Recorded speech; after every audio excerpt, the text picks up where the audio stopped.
Hi, I'm Kim Vanell in Whanganui, New Zealand. It's Monday, October 6th. Today,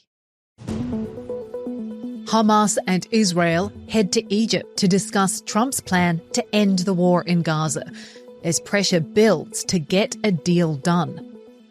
A federal judge blocks the administration from sending National Guard troops to Portland, for now.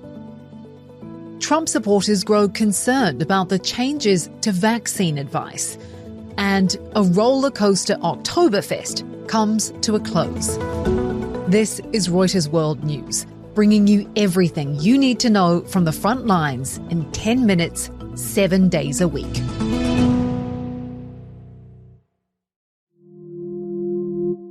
Hamas officials have arrived in Egypt for talks with Israel to end the war in Gaza. Alongside Qatari and US representatives, they're set to discuss President Donald Trump's 20-point peace plan.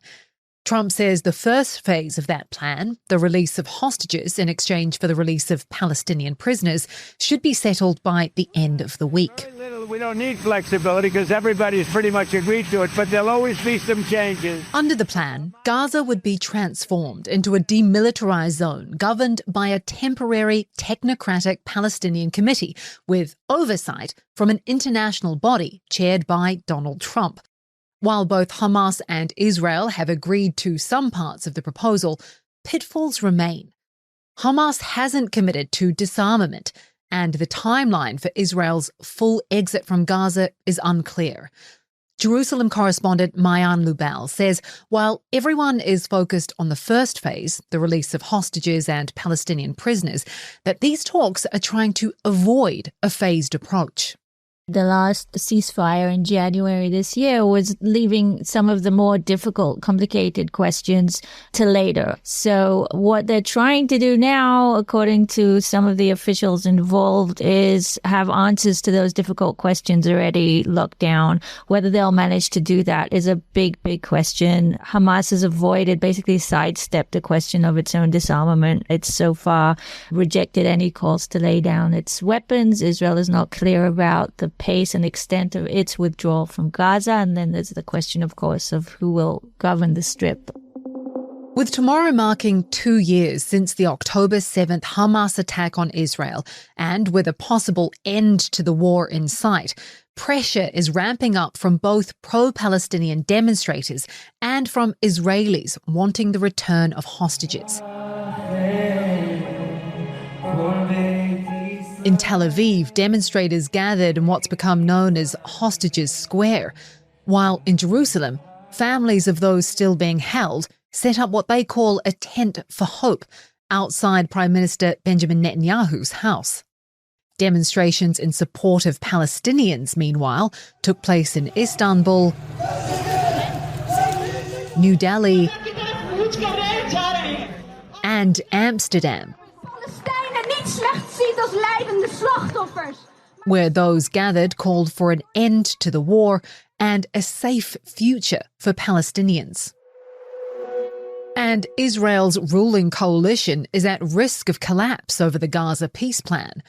Far-right ministers are furious the proposal leaves room for Hamas to survive, even if disarmed. National Security Minister Itamar Ben-Gvir is threatening to quit, and Finance Minister Bezalel Smotrich calls the pause in bombings a grave mistake. If both walk, Netanyahu could face early elections. A federal judge has blocked the Trump administration from sending California National Guard troops, or those from any other state, to Portland, Oregon.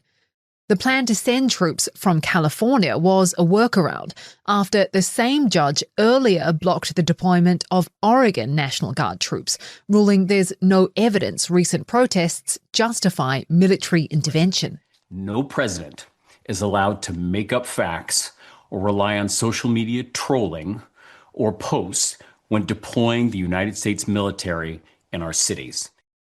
Oregon's Attorney General Dan Rayfield there. Over the weekend, protests outside Portland's ice facility escalated, with federal agents using tear gas to disperse crowds. Tensions flared in Chicago too. with protests after US Border Patrol agents conducted a late-night raid on an apartment building last week. In another example of Trump's expanding use of the military, US forces have hit an alleged drug boat off the coast of Venezuela, the fourth such attack in recent weeks. President Trump announced the news during a speech at Naval Station Norfolk, commemorating the Navy's 250th birthday. They're not coming in by sea anymore, so now we'll have to start looking about the land because they'll be forced to go by land. And let me tell you right now, that's not going to work out well for them either.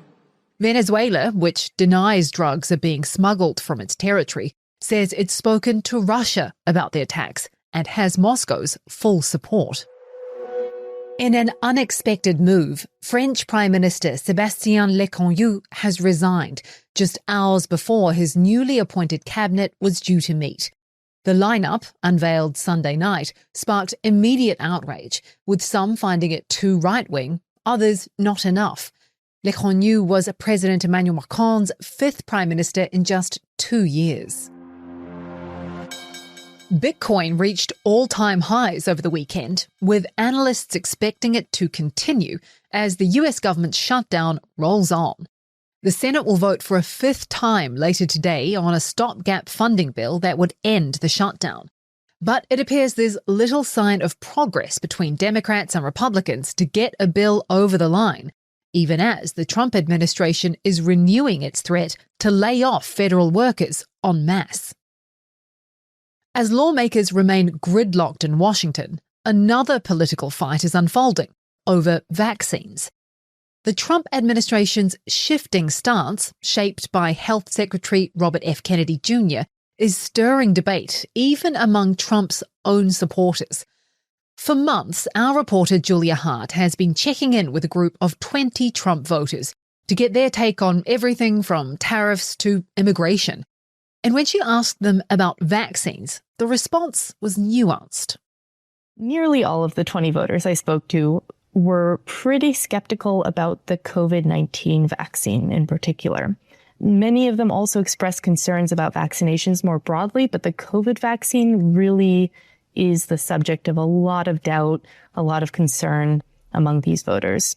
When it comes to traditional childhood vaccines, the skepticism is a little less among the group, particularly the hesitancy to accept dramatic changes, such as, limiting access to standard childhood vaccines like the measles, mumps, rubella, or hepatitis B.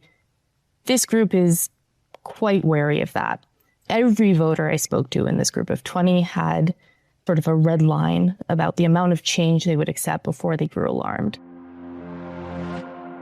Hundreds of trekkers stranded by a sudden blizzard near Mount Everest's eastern face have been guided to safety by rescuers.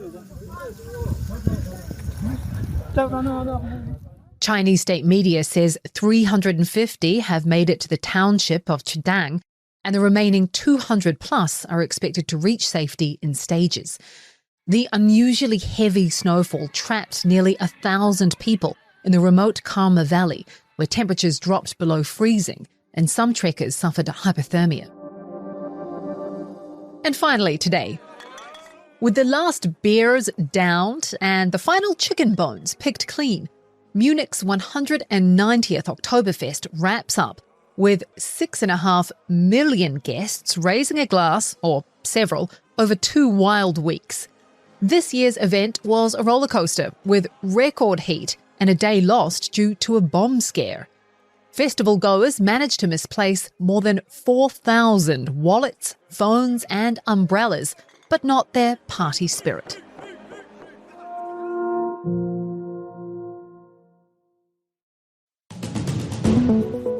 And for today's recommended read, Italy calls on Washington to reconsider a double helping of tariffs on pasta. The US Department of Commerce imposed the extra duty after finding that 2 major Italian producers allegedly sold pasta at unfairly low prices between July 2023 and June 2024. You can read more by following the link in the pod description. For more on any of the stories from today, check out Reuters.com or the Reuters app. And don't forget to follow us on your favorite podcast player. If you're listening on a smart speaker, just ask for the latest news from Reuters 7 days a week. We'll be back tomorrow with our daily headline show.